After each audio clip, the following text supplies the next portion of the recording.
Hi, and welcome to the My Dog Made Me Do It Naturally podcast. I am your host, Kat Jepson, a canine nutritionist with an innate obsession with dogs and the natural ways in which we are driven to live because of them.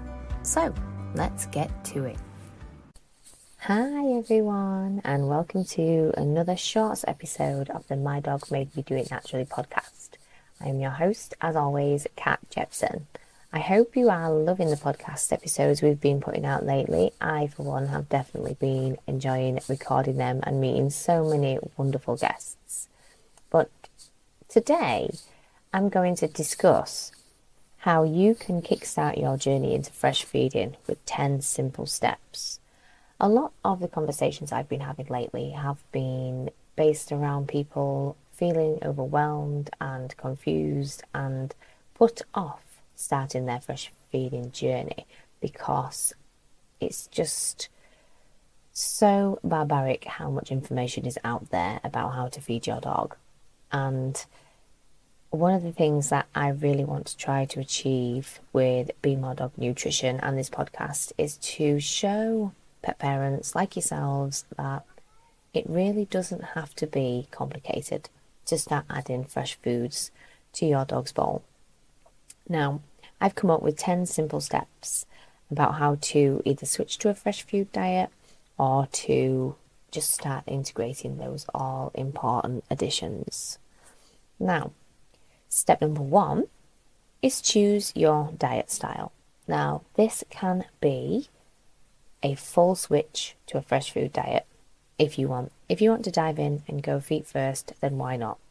Yes, you can switch to a fresh food diet, and that can be raw or cooked. Type 2 would be a combination diet. Now, this would be where you feed your current food and fresh foods alongside.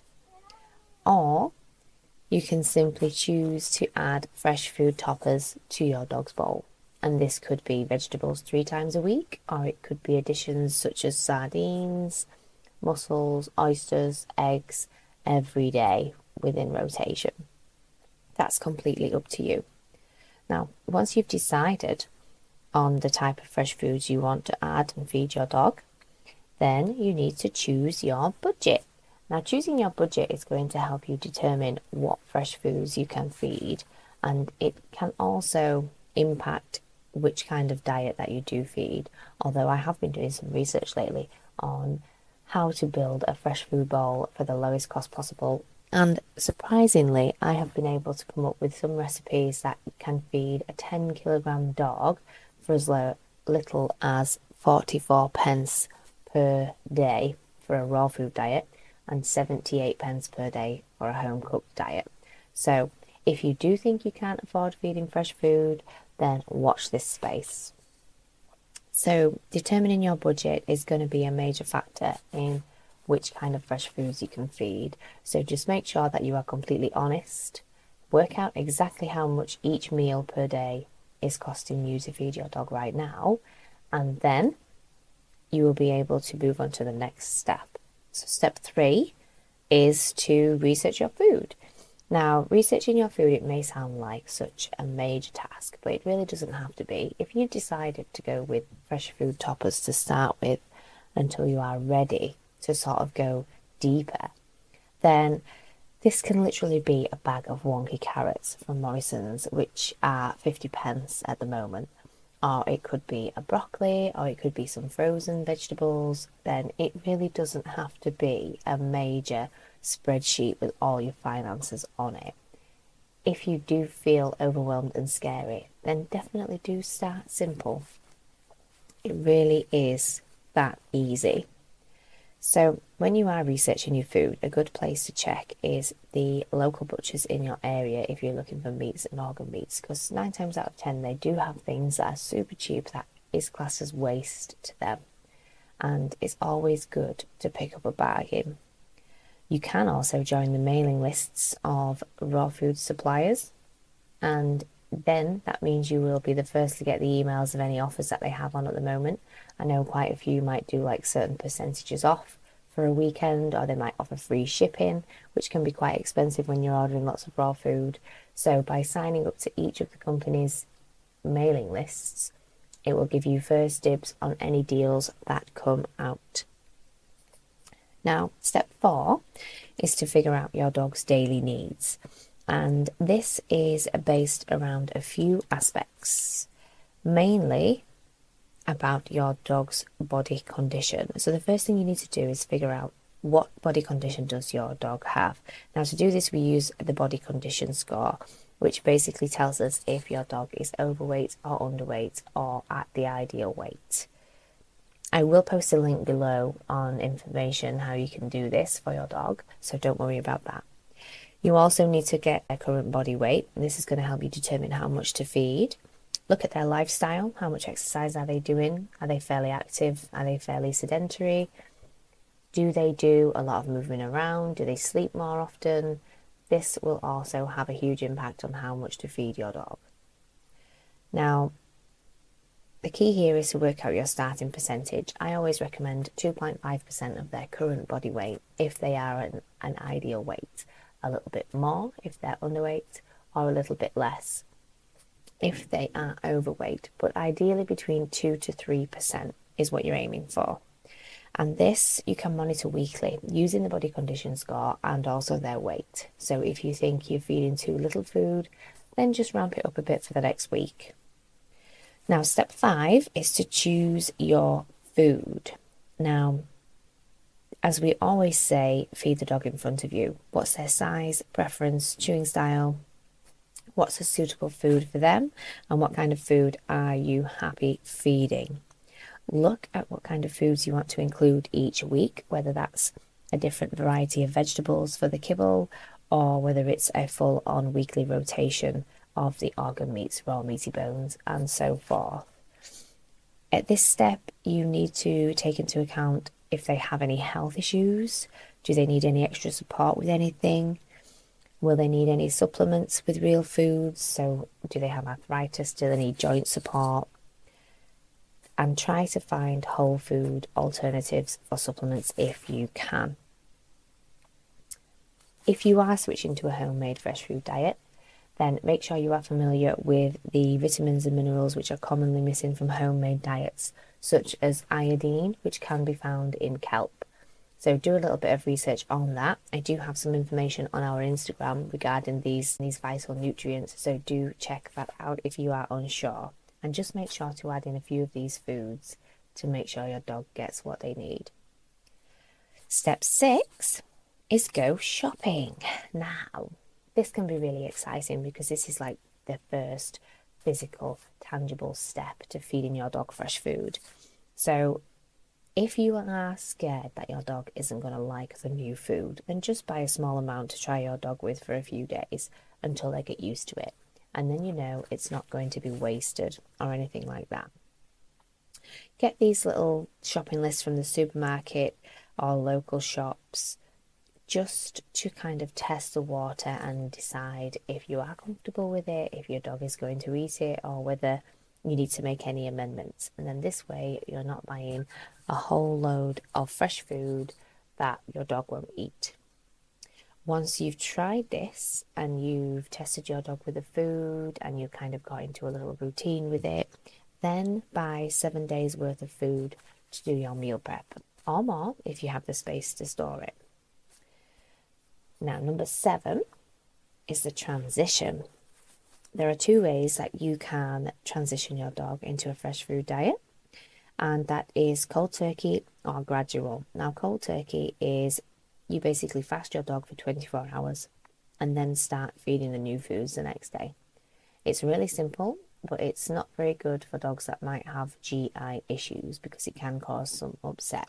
So it's ideal for dogs that can tolerate different types of food well. Now, the gradual transition takes as much time as you need. It can take a week, it can take months. It all depends on your individual dog. And this includes feeding your current food with a little bit of the new food alongside, and then monitoring your dog's reaction to the new foods, and then amending as necessary, building up the amount of new foods and reducing their current food over time until eventually you have swapped out all the old food. If your dog is picky, then feeding fresh food, you might have to cook it a little bit first rather than feeding it raw if that is what you are thinking of doing. Now, number 8 is really, really important, and it's to inspect your dog's poop on a daily basis. It's important to always check what's happening in the GI tract when you're trying new foods, because any changes in the GI tract can put a lot of stress on the dog's digestive system, especially if they have a sensitive stomach. So we want to make sure they are supported properly throughout this transition and they're not too uncomfortable. It can be a lot of stress on the microbiome. So sometimes with the gradual transition, it just helps things readjust in a nice time frame. Check for constipation or diarrhea every single day, and if a food is causing some kind of upset, then just reduce that food and go even slower or try something else. The ideal dog poop is well formed, dark brown, and should retain its shape if you pick it up. So that's one thing to keep in mind. Now, you really do need to get used to checking poop, because poop tells you so much about the health of your dog's digestive system. It can tell you about nutrient absorption. It can tell you about what things are going on within inside the gut. So whether the food is being digested or absorbed, whether there is too much mucus, whether there's not enough water, various different things like this. So you really do need to get used to checking the poop. Now, step 9, after you've tried a few of the new foods and you've started the transition, would be to get familiar with your meal prep. Now, if you are switching to a fully fresh food diet, then it's far easier to do your meal prep for the week, because you prep once and you feed all week. It just saves so much time and energy rather than having to build a bowl every day. So you would prepare your week's worth of food up front and then store it in the freezer. But if you are just feeding things like meal toppers, then you can still do the meal prep for the week. And this could be as simple as steaming a batch of vegetables and storing them in containers, some in the fridge, some in the freezer. That way, you know you've got easy access to the vegetables that you want to feed your dog without the faff every single day. And finally, step 10 is to watch your dog thrive. So you've basically started your journey. You've chosen your diet. You've set your budget. You've researched the food. You've figured out what your dog needs. You've chosen your food. You've been shopping. You've started to feed the food. You've been inspecting poop to make sure everything's on track. And now you've prepped your meals. You've done it. All you need to do now is watch your dog enjoy the food and see the magnificent physical results that come from eating it. Now, you will be able to monitor their weight and condition each week and make any adjustments as necessary. You might not need to, that's great. Just be wary about any changes that might happen. Keep an eye on their body weight and keep an eye on whether they're starting to look a little bit chubby or a little bit skinny, because we want to make sure they are getting everything that they need and not too much. Monitor their health status, see if there are any changes in behaviour or any of their appearance, and make notes of these. And if you do want to test for nutrient values, you can have hair mineral analysis tests, which will tell you if your dog is deficient in any of the vital vitamins and minerals. And you can have blood tests as well, just to give you peace of mind, if you want to. But I think for most of you, you will notice superb results and be reassured that what you're doing is the right thing without having to take these tests. Now, some top tips for your 10 steps program is to go at your own pace. If you do start to feel a little bit overwhelmed and confused, then just take a step back. Take it easy. Take a chill pill. That's absolutely fine. As long as you're doing something, that's a step in the right direction. Prep ahead and stay organised, because you're less likely to fall off the wagon if you've got things to hand when you need them. Lean on others for support, whether that's your friends, your doggy friends, social media community, there are lots and lots of people out there in the same boat as you, on the same journey as you, who will be happy to lend an ear.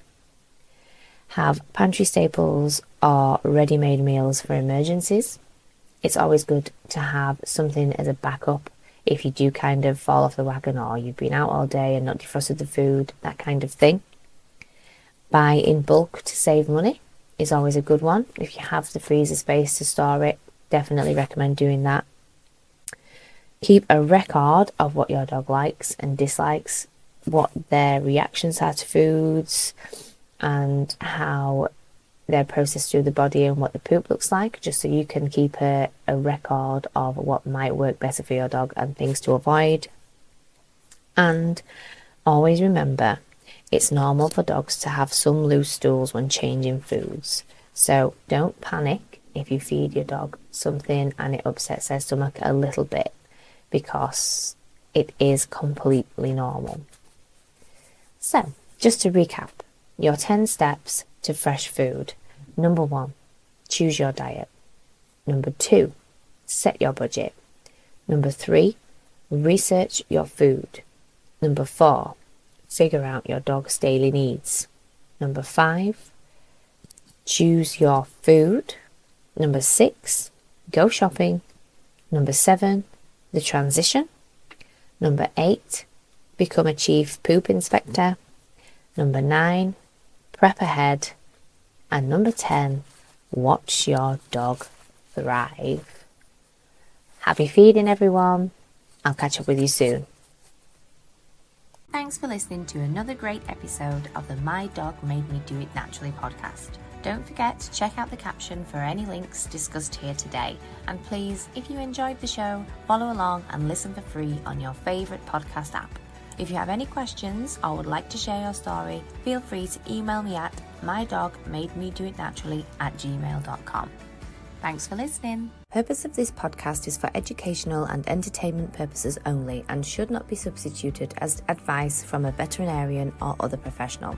It does not form a client relationship with me, the host, or any guest speakers, and any information is not intended to and does not diagnose, treat, cure, or prevent disease.